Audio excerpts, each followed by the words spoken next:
I don't talk loud enough. All right, well, just respect everyone's time. We'll go ahead and get started. Thank you for those of you who have joined online. My name is Michelle Bartley. No, here we are today. Um, so no, today it's a bit murky, but we still have some of those earlier foundational platforms that are available. But no, the focus and even like the content that's available, it's slightly different. So yes, we have like shorter form content.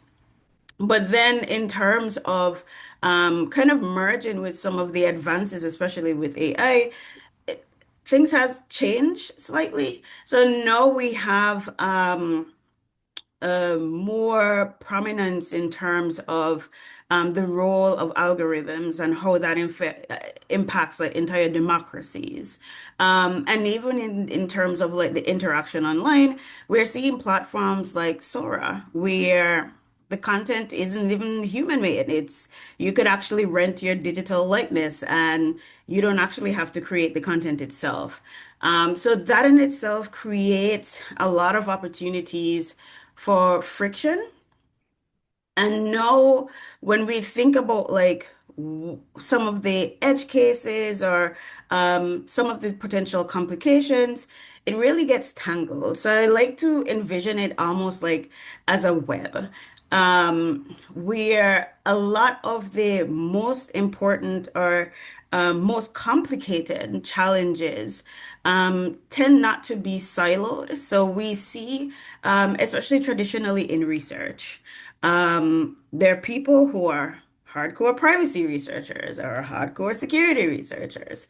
And if you speak to those people, and I know because like I've published both in the different audiences, they both have very specific requirements for how research should be done, how it should be conducted. But when it comes to how people actually experience some of these harms is not clearly defined. So whether or not something is really and truly dedicated to privacy or security, at the end of the day, like people tend to center on how this makes them feel. So if I'm using this particular platform, am I safe? So then we have seen, especially within the last 5 years, more of an emergence of using the term itself, like online safety, to kind of look at like some of those overlapping interactions, because some of the key challenges, they do tend to be socio-technical, and it's very difficult to break those apart.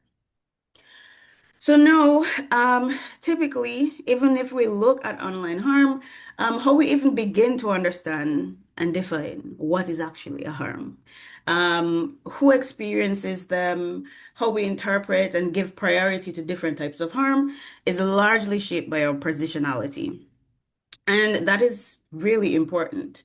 For me, I have, and even within this talk, I'll focus on two key areas, two key dimensions that I've tend to focus on.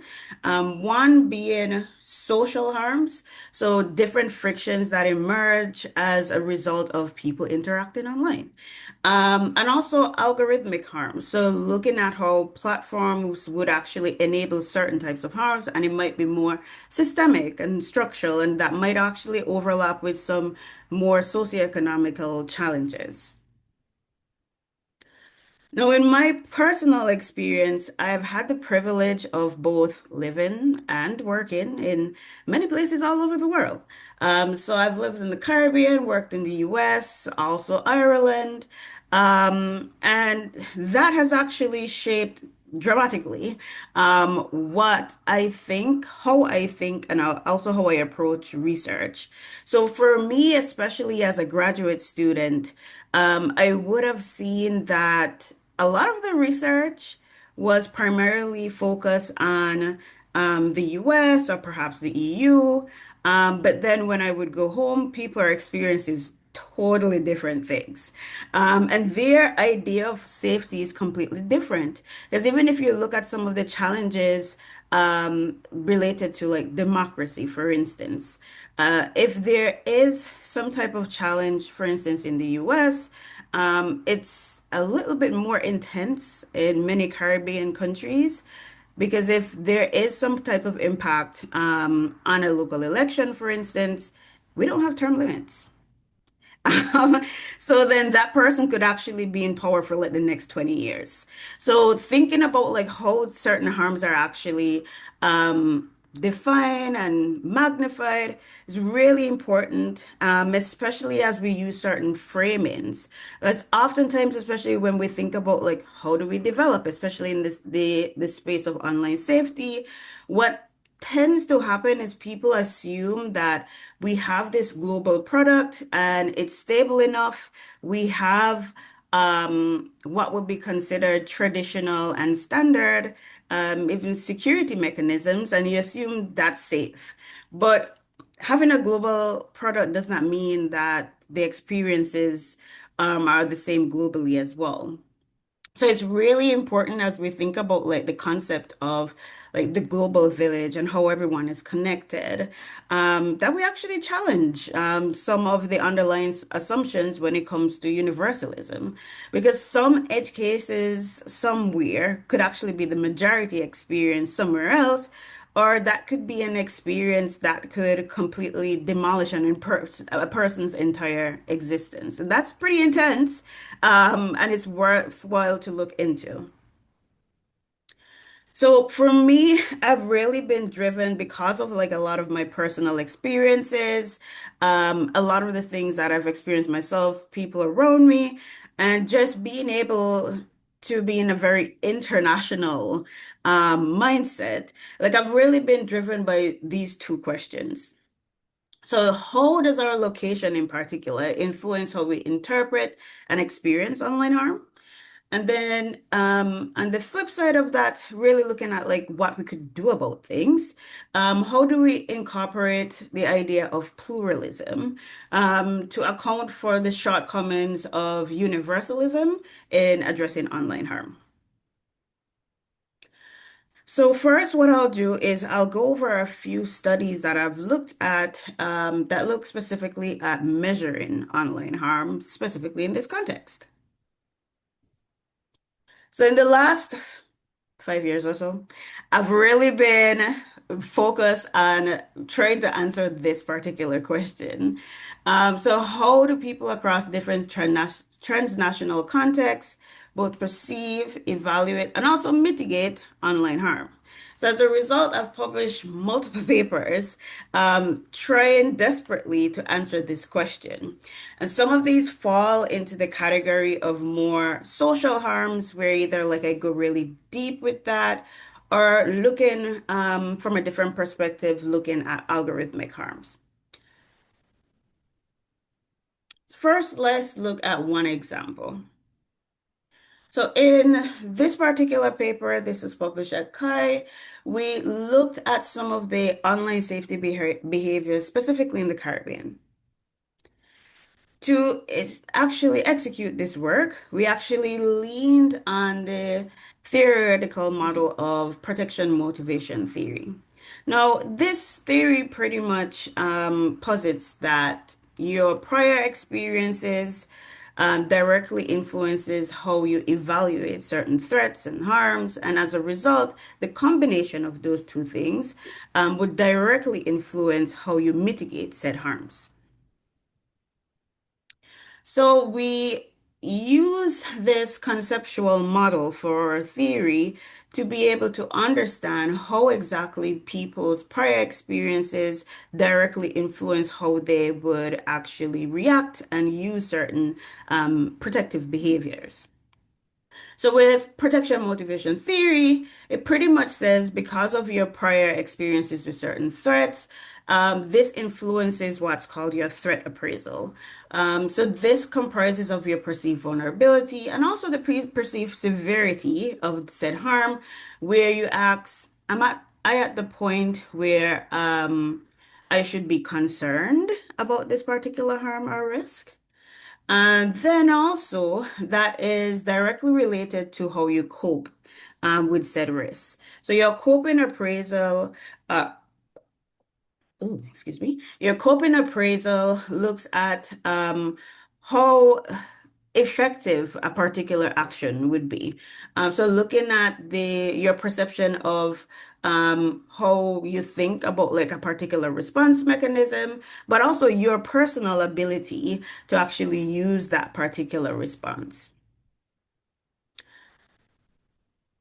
So looking at how exactly we would have framed some of the behaviors to look at some of the particular threats or harm. And I would say throughout this presentation, I would use some terms like interchangeably, both threats, harms, and risks. So just keep that in mind. So if I flip-flop between like some of the terms, all synonyms. So we looked at a behavior-based framing when we wanted to look at some of the threats or risks related to what people are in this particular region are actually experiencing. So looking at different behaviors related to the actual input for the system, output, and different harms related to the system itself. So this ended up being categorized in four different areas. So we looked at harms related to access and disclosure. So things related to mostly privacy related harms. So thinking about like how your personal information is collected and how that's also shared and disclosed.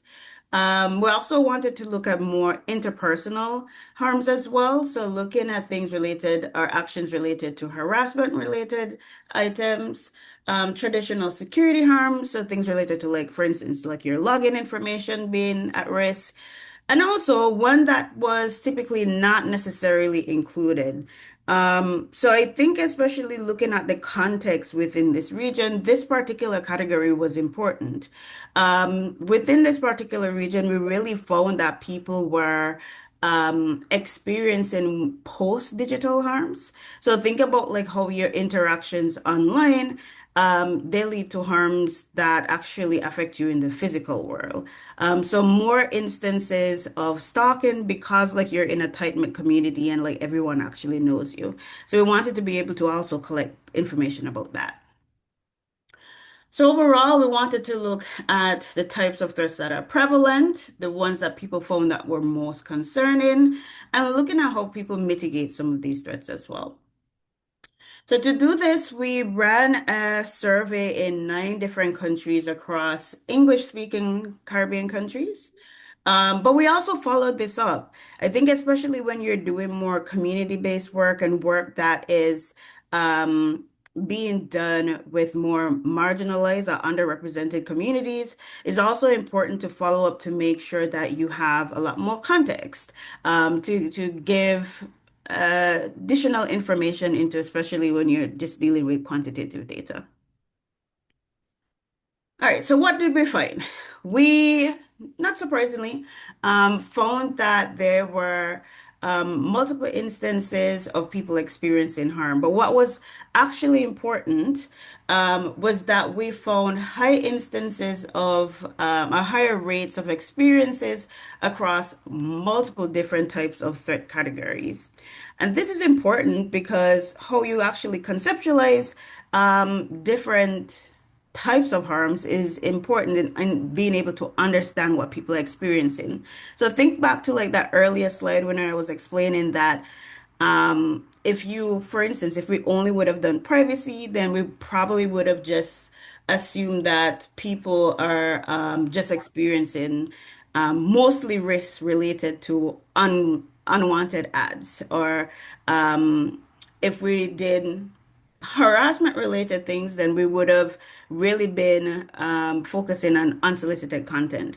But by having like a broader scope, we're better able to understand that it's prevalent overall and seeing like who exactly from which countries and what types of characteristics lead people to be more vulnerable to certain risks. No, when we actually did our structural equation modeling to kind of understand how this overlaps with like protection motivation theory to help us to understand how people actually mitigate some of these harms, we found some interesting things. So specifically when we did the submodels, we found that trust actually played a critical role, specifically though, when it came to harassment related threats. So here we would see a direct relationship between trust and people's behavioral intention. So their actual behavioral intention and their willingness to actually use some type of mitigating protective behavior. So, summarize, what it says is that regardless to whether or not someone is actually facing harassment, their trust in that social media site directly corresponds with whether or not they'll use a particular protective mechanism. And this is huge if you actually work in a particular platform. So this means if people do not trust your site, if they're experiencing harassment, it doesn't matter if you spend $10 million actually investing in a feature to address online harassment, people will not use it if they don't trust you. So that is critical. Then we also saw that this was slightly different when it came to post-digital harms. So then we saw, especially when it came to how people actually coped, we saw significant difference in the response efficacy. So if people felt that this particular response or this feature that you have would not help them, then they would not use it. So this had some implications for how we understand not just the threats that people are experiencing, like that's an important part of measurement, but also how that interacts with people's perception of how they should actually adopt certain mechanisms as well. So now we slightly shift to mitigating online behavior. So it's important to measure and understand like the prevalence. But I think especially within like responsible AI, like a critical component is also being proactive in looking at alternatives for how we should actually try to help people. So within the realm of like platforms that are available, a lot of this work kind of stems from 2020 until now. And even then, like a lot of the platforms still largely use more of a punitive justice approach when it comes to their designs of different mechanisms. So what does this mean? It typically just means like if you don't like the content, perhaps we block the person, perhaps we remove them, and that's pretty much it. Um, to kind of look at different alternatives. Within the last couple of years, we have looked at really leaning into different criminal justice theories and some of their principles to see how we could actually design and come up with different alternatives and test to see whether or not this would actually be feasible. Because one of the arguments that we've had, especially when interacting with some of these social media companies, for context, I also was a Facebook scholar. So I would have been working directly with a lot of people within this realm.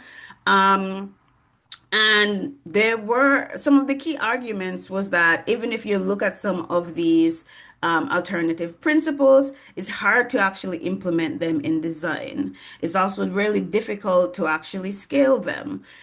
So some of these foundational works were really important in understanding perhaps there's alternatives that we could explore and seeing how well this would translate not just like in one particular market, but also just globally, how people tend to have preferences in different areas. So to do this, we look at two different studies that explore two different principles. One that looks at restorative justice and the other that looks at transformative justice. And I'll kind of explain what that means. So more generally, restorative justice is really focusing the idea that we need to be able to get people back to a point where they were before like a harm actually occurred.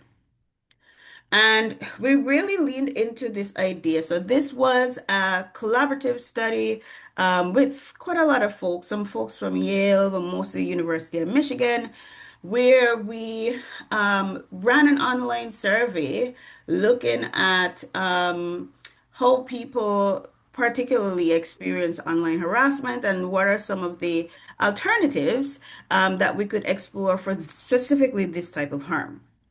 So we try to get quite a bit of global representation so you can see all the different dots like all over the map here, where we ran this survey in a total of 10 different languages and in 14 different countries worldwide.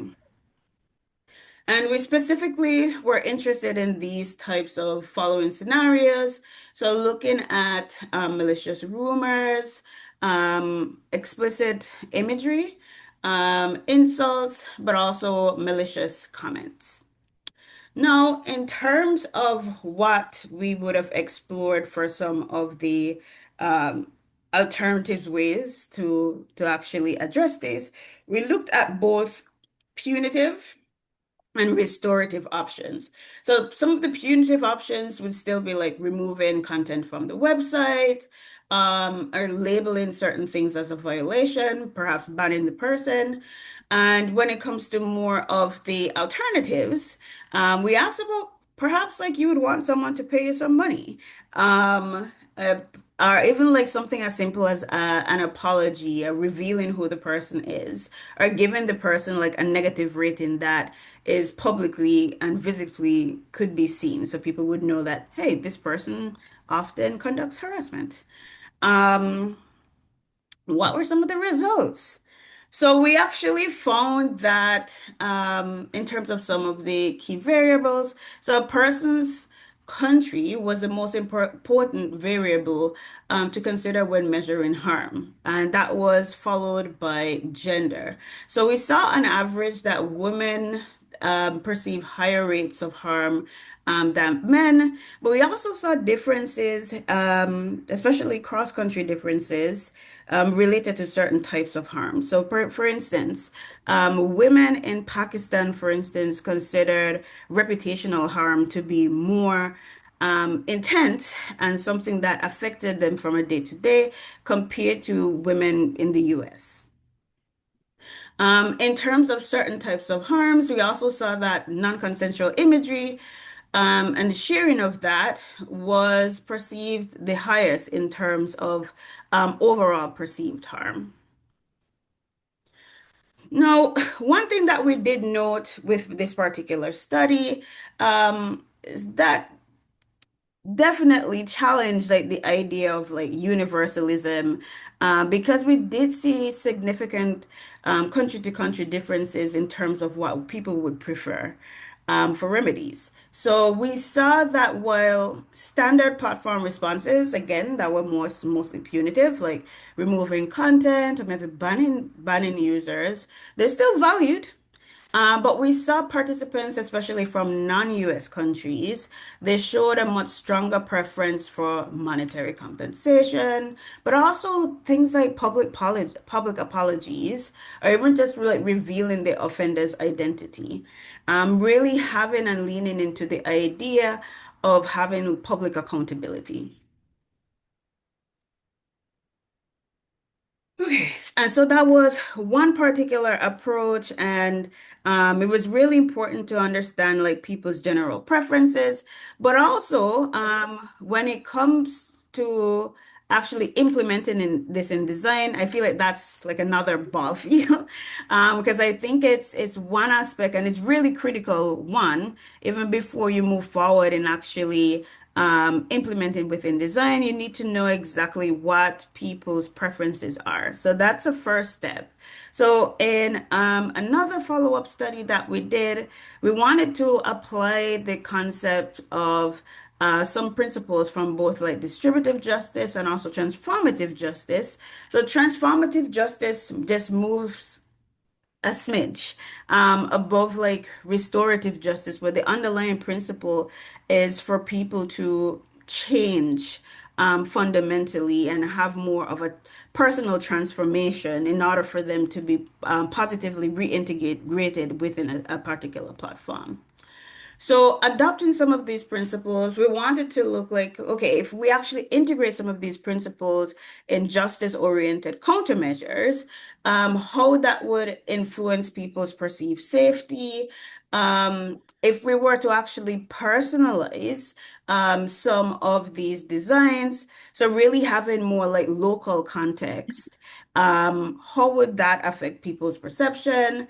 And looking at whether or not, like, if we introduce these designs, whether or not they would actually affect how people use and perceive and eventually adopt protective behaviors. So we ran an online study with 525 participants across these different Caribbean countries. We use a Caribbean-based market research company because people, if you regularly conduct user research, perhaps you might be familiar with like Prolific or MTurk. That does not work in the Caribbean. You will not be able to recruit anyone. Talking from experience.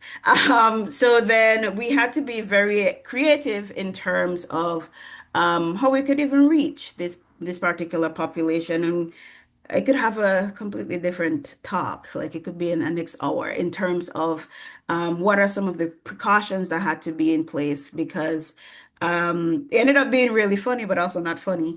When we were looking at online harm and we were conducting these studies, and people actually perceived the study itself as a harm, just because of like longer histories of studies being conducted in the area and people being exploited. So then there's several steps, like even when you're trying to bring more visibility to certain communities, several steps that you have to take to make sure that you're actually protecting those communities. So we ran a 2 by 2 study where we looked at the impact of personalization, really leaning to the concepts from distributive justice and giving people the information that's more relevant to them personally, and the concepts from transformative justice as just labeled as justice to have 4 different conditions. So within the study, people would have been randomly selected to join one of the 4 conditions. They would have interacted with a platform, and as they experience one of the 5 different scenarios, they would have been asked to have some reaction statements, followed by a post-stimulus survey. So in terms of like how the design would have looked, we would have included, for instance, an acknowledgement of like a particular harm, who the person was who enacted that harm, and providing more context. So, for instance, in this particular case, it says, all right, you're currently located in Jamaica. And in Jamaica, for misinformation, you could be fined up to blah, blah, blah, blah, blah. All of this was actually directly related to like a previous study that we did. So we actually did a complete analysis on all of the online safety laws in the region. So everything that we provided here was actual factual information. So then we looked at trying to conceptualize this in a model where we wanted to look at the manipulations that we had, both justice and personalization, and how this would impact people's perception of fairness. Also equity, control, trust, and eventually behavioral intention. So what we found was when it came to how people perceive like how fair a particular system was, distributed justice really did have like a key role. So having more information about your particular context really did matter. And as a result, that did impact like how people perceive how much they had, how much control they thought that they had, and how well that impacted equity. And as a result, also eventually behavioral intention. So we did see a positive impact with both justice, so those justice related designs, but also the impact of personalization. So actually knowing like something happened, this is what is available to me in my particular context that did have an impact. So we did see again, when it came to like the ultimate outcome variable, that it did make a significant difference if you had personalization included, and also people who are exposed to justice-related designs. And this was important for us when trying to extract how exactly this could inform future design. So we saw that this one really increased people's sense of awareness. So being able to just know that this indeed is actually like a violation and something could be done.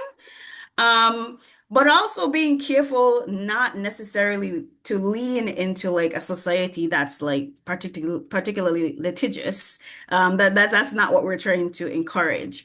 We actually found that even just knowing that, hey, like this is something that perhaps like I shouldn't be doing since it's actually labeled like as is like a potential violation, like it actually helps to curb people's behavior.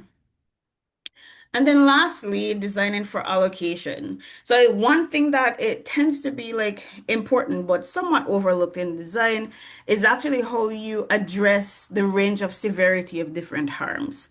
Many times, excuse Bless me, you. thank you.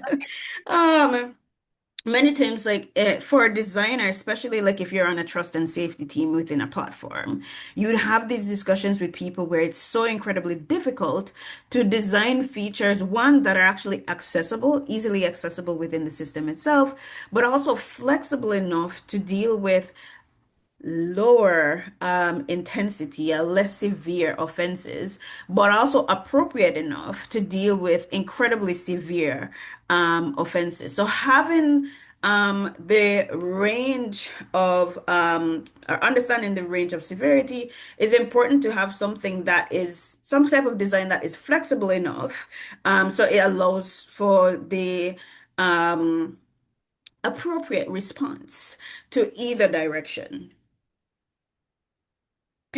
Lastly, so we've looked at some of the frictions that arise, especially when it comes to more social harms and social interactions. But it's also important to look at more structural harms that exist, particularly on a more algorithmic front. And we've done this specifically when it comes to underrepresented communities by focusing on um, low-resourced languages.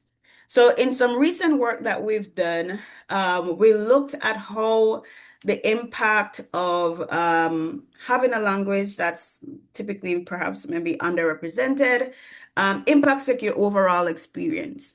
And why is this important? This is important, especially if you live in a particular area that actually impacts the quality of information that you have access to. And this could be critical in many cases, especially when it comes to critical domains such as health. So in this particular study, we wanted to understand how platform design, language, and sociocultural context either creates or increases information breakdowns. So we wanted to look specifically at some of the characteristics from search results related to health queries, particularly when it comes to certain social media platforms, targeting YouTube and TikTok, because now we're seeing an evolution where, especially for younger populations, that tends to be like one of the first sources of information. So think about like if your pinky finger is doing something weird. It's like, let me look on TikTok to see if there's some type of hack for that. So we want to be able to mimic like what people are actually doing in terms of information seeking behavior to really understand what type of information people are exposed to. So to do this, we use a mixed methods approach where we use both topic modeling and content analysis to look at two low web resource languages, specifically Amharic and Tigrinya. These are common in Ethiopia. So we collected data both from YouTube and TikTok, and we looked at prevalent diseases across five different categories, really based on information from WHO, the CDC, and also like the Ethiopian Ministry of Health. So what did we find? So a couple of things. So one, we found that for both low web data languages that we looked at, that the search results, particularly when it comes to really critical health information, largely lean towards unverified or loosely relevant information, are often religious content, and this was particularly prevalent when it came to mental health queries.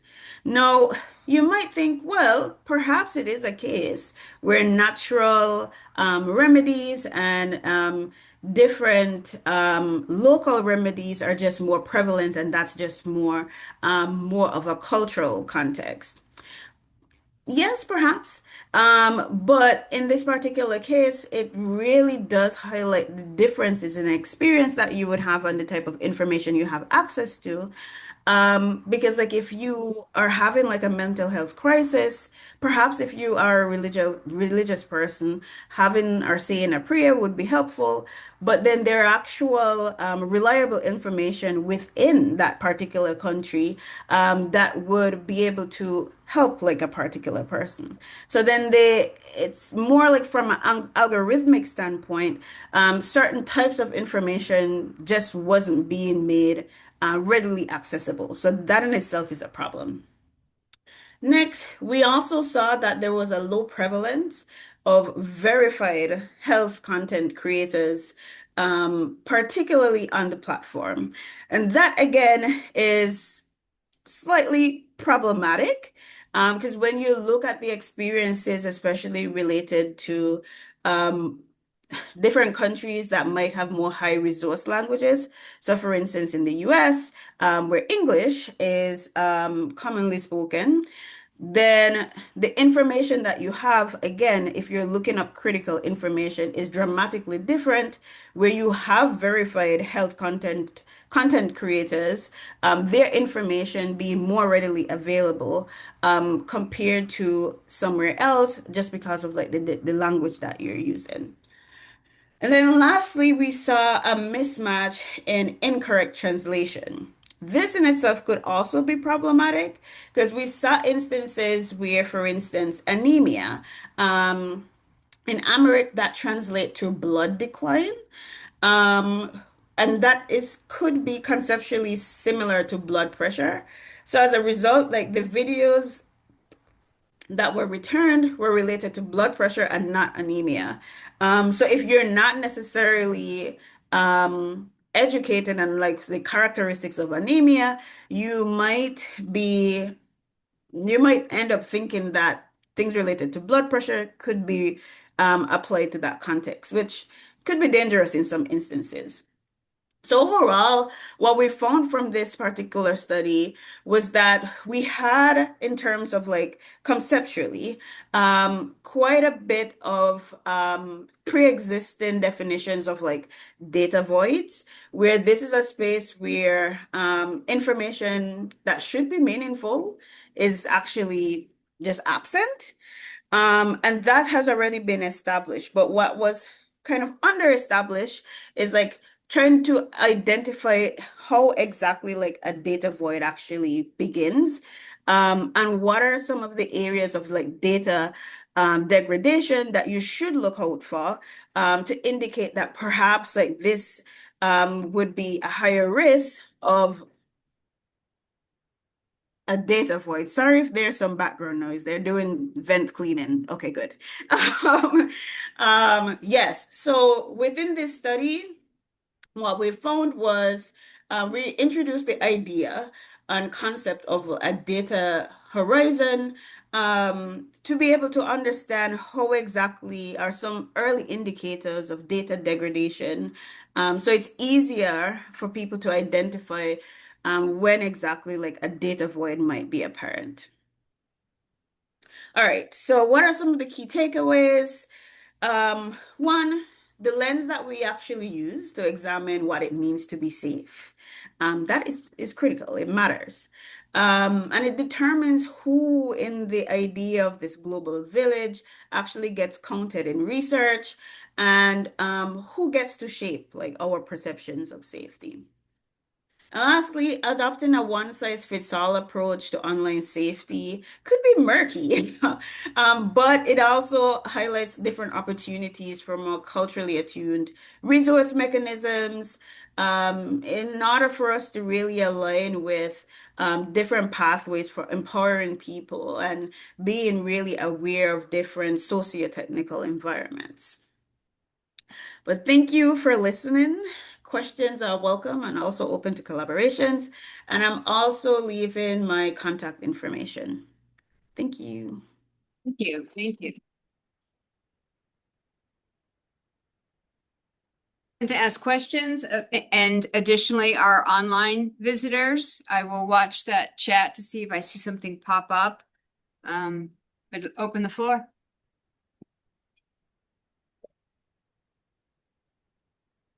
Yes. Oh, yeah, go ahead. Way back on slide 27,